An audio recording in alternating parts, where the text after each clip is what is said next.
Farmer Fern here with a quick and easy tutorial on how you can plant successions of your favorite crops throughout the summer. We'll also go over what plants you can still get a yield from at this late date in the season. This video is part of a gardening tutorial mini-series in partnership with Boundless Landscapes and the Boulder Public Library, and it is generously supported by the Boulder Library Foundation. Alright, let's get started. Yes, you can still plant crops in your garden in early August. Here in Boulder, we can easily get a hard frost in October, but that doesn't mean you can't still get a yield from certain warm season crops. Let's go over a few of my favorites to plant, and I'll be sure to give you a few, cultivars or varietals that you can go ahead and look for when you're perusing the seed racks. So carrots. Planting carrots right now is actually really perfect because the colder nights that we're going to be having here soon really sweeten the flesh of them. So when picking carrots right now, I would pick ones with shorter days to maturity. Carrots can take anywhere from 50 to 80 days. Varieties like Danvers and Baby Fingers tend to be able to be harvested within 50 to 65 days.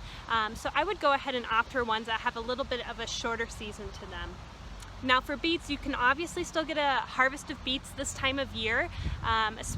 Classic varieties like the Detroit Dark Red are beautiful beets to grow to full size, but I really love harvesting my beets early as baby beets.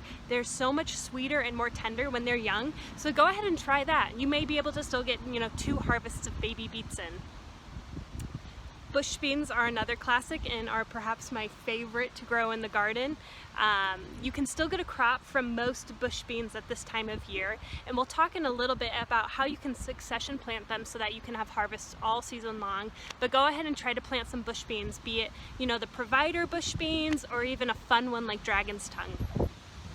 2 other types of warm season crops that you can still get a harvest from this year would be crops like baby chard or baby greens like lettuces.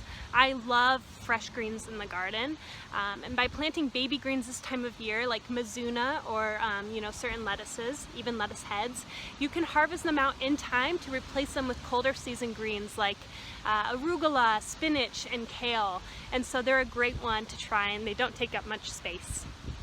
And then lastly, radishes. If you have a cooler backyard location with sandier soil, you can still easily get a crop of radishes. Try planting a cherry bell radish on September 1st for a really sweet harvest at the end of the month. Certain radishes you can plant and then harvest out within 21 days. So that's a really fast turnover for yields from a garden, perhaps the fastest. So go ahead and try planting some radishes still.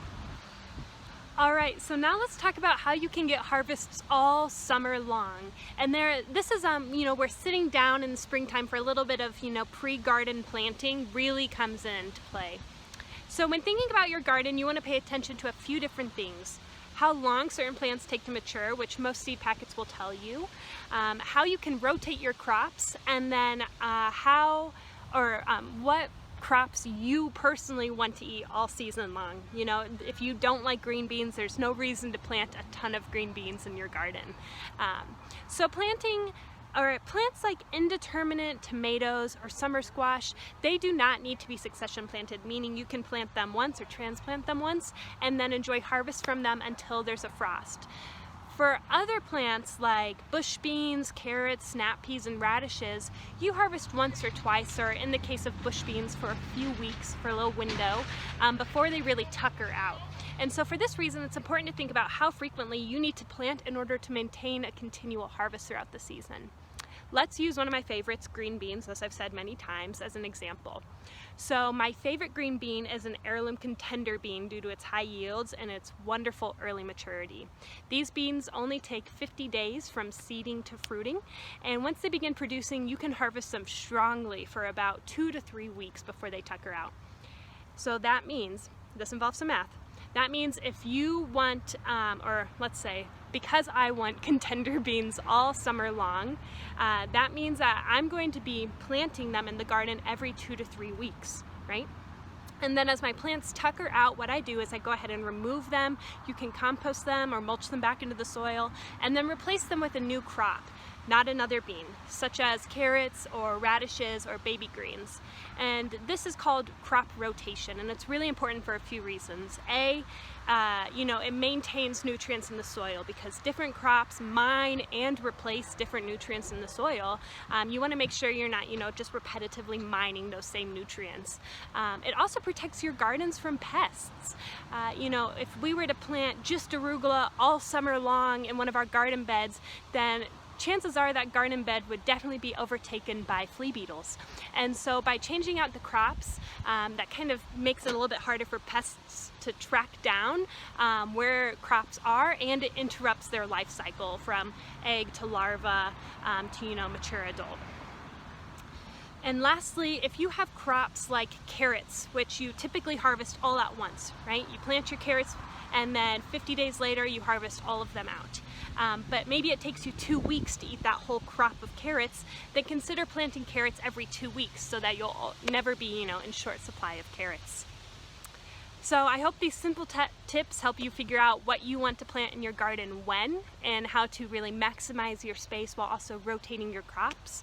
I did want to mention that Boundless Landscapes, the Boulder Public Library, and the Boulder Library Foundation are partnering with the City of Boulder, CSU Extension, and numerous nonprofits and businesses in town to encourage backyard veggie gardeners and growers to donate a portion of their yields to organizations in this community that are feeding individuals struggling with food insecurity.